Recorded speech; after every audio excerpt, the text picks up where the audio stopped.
The iPhone 15 Pro certainly is a better device than the iPhone 14 Pro. A lot of new things appeared with the iPhone 15 Pro, and certainly they are going to set the standard for the future iPhones. The introduction of the action button on the 15 Pro and the 15 Pro Max is excellent. It needs a little bit of refinement. On the other end of the iPhone 15 Pro, you have the USB-C, which is going to let you plug any USB-C accessories and use it with your iPhone. Most of my accessories with USB-C did work. The iPhone 15 Pro and iPhone 15 Pro Max came with titanium on the body of the device. Titanium on these devices look good, and the natural titanium that you can see on the video is the color to get. This color does not leave any stains or fingerprint like the other colors that you can see on the iPhone 15 Pro and the 15 Pro Max. The titanium is good, but the only downside is that it doesn't dissipate heat as much as stainless steel that was on the previous iPhones. On the front of the device, very minimal changes on the iPhone 15 Pro. If you look at the iPhone 15 Pro and the iPhone 15, on the screen you can see they both look identical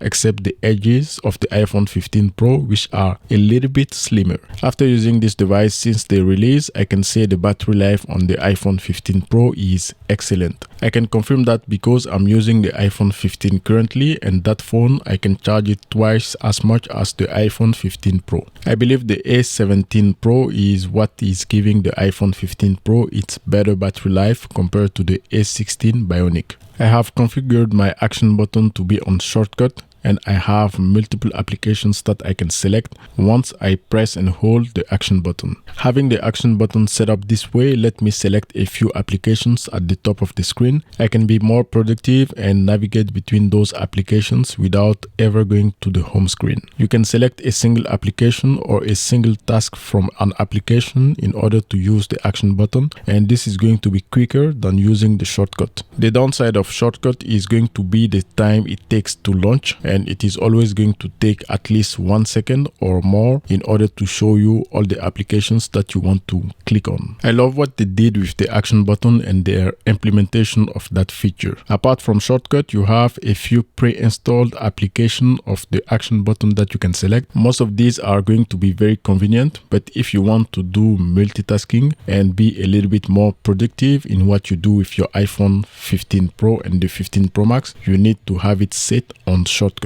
One thing that I do not like with the action button is the placement. They thought about the silent button first before thinking about the action button. This is why it is up there and it can be a little bit difficult to reach. For the silent button, it can be up there. You can use it 1 to 3 times a day, but the action button that you're going to use maybe 3 times in an hour, it should be a little bit below and especially around the middle of the phone. The camera on the iPhone 15 Pro didn't change much as compared to the iPhone 14 Pro. They are still using 48 megapixel camera, but this one is second generation sensor shift image stabilization. With this main 48 megapixel camera, you're always going to need space for your videos, so this is why the USB-C output on the iPhone 15 Pro is a genius move. Having USB-C on these new iPhones make it very convenient to remove anything that is on the memory of your iPhone and have it on a flash drive or an SSD and use it directly on your computer. I tested all my flash drive that I have at home and also the SSDs that you can see on the table. Those are Samsung SSDs 2.5, and I also tested the SanDisk Extreme Pro portable SSD, a 40 GB per second SSD enclosure, and at last I tested my 5 TB external drive. You can see depending on the drive and how full the drive is, it can take a little bit of time for the iPhone to see what is inside. This is what was happening with this flash drive. The Samsung 870 EVO 1 TB also worked flawlessly with the iPhone 15 Pro, and this drive is very fast. It can go up to 500 megabytes per second, and this one should be one of the drives that you use regularly with your iPhone 15 Pro or 15 Pro Max. In order to use these SSDs, you need a SATA cable to USB-C. And also the USB-C on this device is going to be very convenient to move large files from the device onto your computer. Having the A17 Pro, the iPhone 15 Pro should be an excellent device for gaming, and you can use the USB-C port at the bottom of the device to cast or display your screen on the big screen and play your games. On the same subject, how does the iPhone 15 Pro charges? With the USB-C, does it charge charge faster or slower than before. We all know that Android devices charge faster with USB-C, but it is not the case with this iPhone 15 Pro and the 15 Pro Max. You can see I have the iPhone 15 Pro on the right. It is connected to a 20-watt charger, and the iPhone 15 on the left connected to the 35-watt charger dual output. The iPhone 15 was leading in this charging speed test up to 45 or 44% of battery, and after the iPhone 15 Pro started to get the lead. With a 20-watt charger, you're going to get 50% of the battery on the iPhone 15 Pro in about 29 minutes. If I compare this time to the iPhone 14 Pro with the same charger, last year I did the test, the iPhone 14 Pro was quicker to get to 50% compared to the iPhone 15 Pro. You can see the iPhone 15 is not far behind also. It is connected to a 35-watt charger. I believe if it was connected to the 20-watt charger, the difference should be very minimal.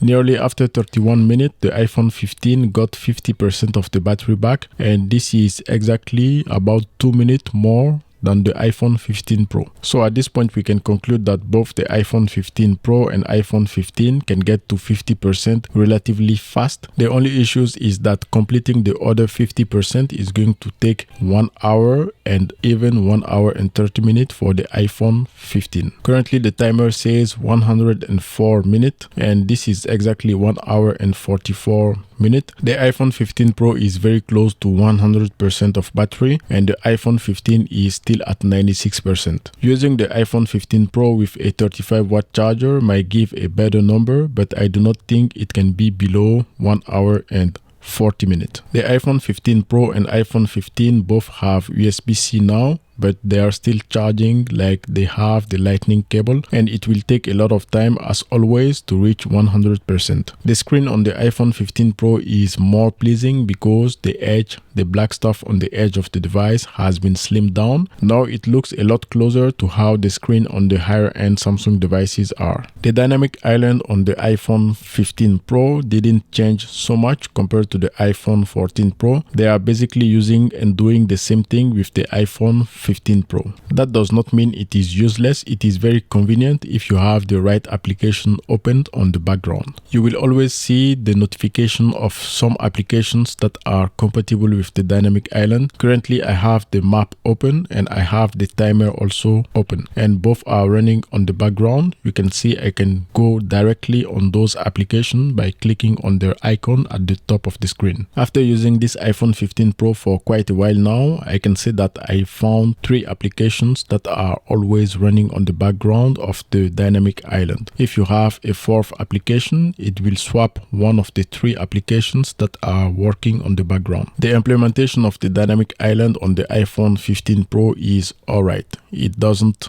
revolutionize anything. It is the same as the iPhone 14 Pro. The multitasking stuff with the dynamic island is not really a thing because most applications that you're going to use regularly are not compatible with the dynamic island. It can be very useful for notifications, especially if you're taking Uber or Uber Eats, and also if you're receiving something from AirDrop. You can see it at the top near the dynamic island. You will see the progress bar of your AirDrop. If you're on a call or using a music app, you will see a small sound wave at the top near the dynamic island also. Maybe Apple is going to authorize more applications to use the dynamic island, and on that moment it will be more useful. You have the ability to have the video floating also if you're watching a YouTube video on your iPhone 15 Pro, 15 Pro Max and iPhone 15, and basically all iPhones now. I believe everything that I stated for the dynamic island also applies now to the iPhone 15 since it has the new dynamic island that was not on the iPhone 14 and 14 Plus. The dynamic island is not always right at showing the time remaining for your order or from your Uber to come pick you up. Inaccuracy is one of the downside of the dynamic island, but I think it is more the fault of the application, not the dynamic island. In terms of camera, the iPhone 15 Pro is an excellent device that is capable of taking really amazing pictures and videos. Since I got this device, I recorded a lot of videos for my social media, and I can say that it is in line with the legacy of the iPhone Pro line. The iPhone 15 Pro Max has a small edge because it can do 5x optical zoom as opposed to 3x on the iPhone 15 Pro. The only thing that I do not like with the iPhone 15 Pro camera is the automatic camera shift, which is going to shift the viewfinder from one camera to the other in order to take your video. Sometimes it doesn't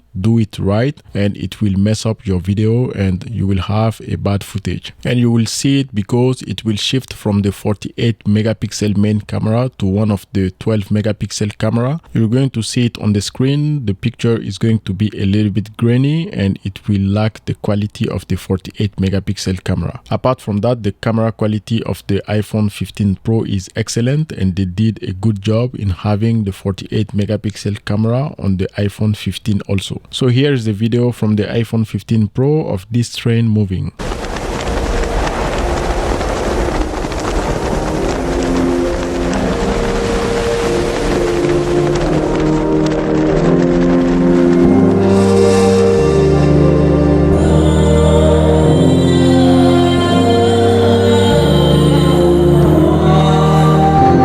This 5TB Seagate drive didn't work on the iPhone 15 Pro. I suspect that the iPhone 15 Pro cannot take drives that are more than 2TB. The SanDisk Extreme Pro portable SSD with 2TB memory did work on the iPhone 15 Pro, but the 4TB 990 Pro from Samsung didn't work. Having USB-C is also going to let you play your games with a controller on your new iPhone 15 Pro, and it works on the iPhone 15 also. Most controllers can be connected by Bluetooth, but you have the option of connecting another controller that does not have Bluetooth with your iPhone by using USB-C. This was a PS4 controller. If you have a USB-C compatible monitor like the one on the screen, you can use a USB-C cable in order to display what is on your iPhone on the big screen. The iPhone 15 Pro and iPhone 15 Pro Max and also the iPhone 15 and 15 Plus are more versatile than ever with the USB-C port. Having 6-core GPU on the A17 Pro, the iPhone 15 Pro is going to be a good device for gaming because it can support high-end graphics heavy games. Since the release of this phone, I have been using it and I have never experienced the overheating issues that the other people are having. While doing some video calls, the phone can get a little bit warm, but not to the point of shutting down the phone and not being able to use it.